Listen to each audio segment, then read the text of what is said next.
What is going on, guys, and welcome back to another episode of the Tip on Tuesday. Today I want to talk about the three main knots I use when fishing artificials and why I use them. He's gonna jump right there. Oh! There we go. There we freaking go. Right at my feet. Oh, there we go. We're hooked up. Snooktown. Now, when I'm running artificials, I'm typically either using a spinning setup or more recently I've started using a bait caster. On the bait caster, I'm running a 20-pound braid mainline, and on the spinning setup, I'm using a 15-pound braid mainline. Now, with both of these setups, I like to run a really long fluorocarbon leader just in case fish are leader shy. And I'm able to run a really long fluorocarbon leader because I use the FG knot to connect the main line to the leader material. Now, an FG knot is very sleek, very thin knot, and it's able to get through the guides really well. So I can run a 6-foot fluorocarbon leader and not have to worry about the knot hanging up on the guides when I'm casting. Now I'm going to connect the leader material to the lure with one of two knots. I either have a clinch knot, as I've got right here in this case, or I'll do a loop knot. Now, basically for me, the way I decided if I'm going to go with a clinch knot or a loop knot is if the lure or jig head or whatever has a swivel on it, as it does in this case. I've got that little snap on there. I'm going to run a clinch knot. I'm going to get a solid connection from the leader material to the lure. Now, if it's just like a plain jig head or a lure without this little quick snap on here, I'm going to do a loop knot. I want freedom of movement. This little snap that this has on here gives it the freedom of movement that a loop knot does. So there's no need to tie a loop knot on this lure. Now again, like I said, if it's just a regular jig head, I'm going to tie a loop knot on it all day because I want that freedom of movement. Now, one important thing about why I run an FG to either a clinch or a loop knot is also because I got to think about if I get hung up, where do I want the line to break?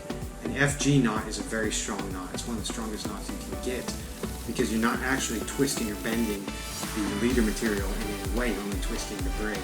The braid actually just kind of slightly cuts into the leader material.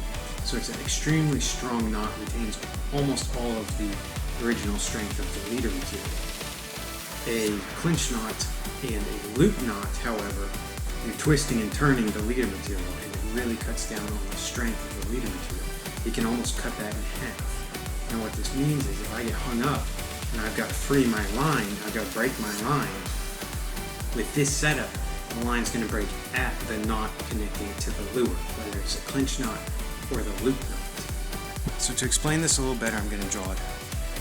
So if this is my braid line going to my rod here, we'll make this a bait caster. Here we go. Just pretend that's a bait caster there. So this is my braid here going to my bait caster. Here I'm going to have a knot. That's going to be my leader to my main line knot. This is the main line here. My leader is going to be there. Now down here I'm going to have a lure. That's my lure. This knot right here, if I can draw an arrow, that knot right there is going to be my lure knot, right? So it's going to be my leader to lure knot. Okay? So my idea is I want my line to break here. I don't want my line to break here. Now, regardless of what pound test you're running, say I'm running, like on my bait caster setup, I'm running 20-pound braid, 25-pound leader material. This is going to break at the weakest link. The weakest link is going to be a knot. It's either going to be this knot or it's going to be this knot. Even though this is 20-pound test and this is 25-pound test, your line should never break at the braid unless you're rubbing on something like an oyster bar or rocks or something. Your knots are always going to be your weakest link. In this case, when I'm running an FG knot here, so if this is an FG knot, this is either going to be a loop or a clinch. the looper, the clinch knot, is always weaker than the FG knot. The FG knot is greater than either a loop or a clinch. So no matter if I tie the loop or the clinch knot here, if I get hung up down here, say I get snagged on a rock. There's a rock. I get snagged on a rock. When I break this line, the weakest link is going to be right there. It's not going to be my FG knot, it's not going to be my 20-pound main line, and it's not going to be my 20-pound, 25-pound leader material. It's going to be this knot. What that means is all I'm losing is the lure. I'm losing the lure, and that's it. I'm not losing any leader material.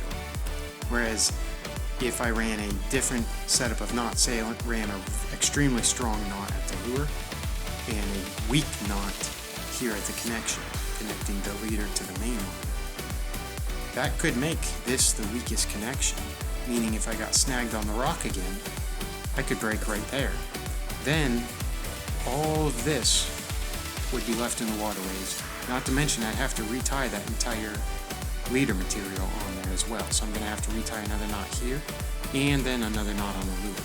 Whereas with the setup I run it right now, all I have to retie is when I get snagged is right here. I just tie a new lure on, because this is all still good. I've got my entire leader material still. So just something to think about.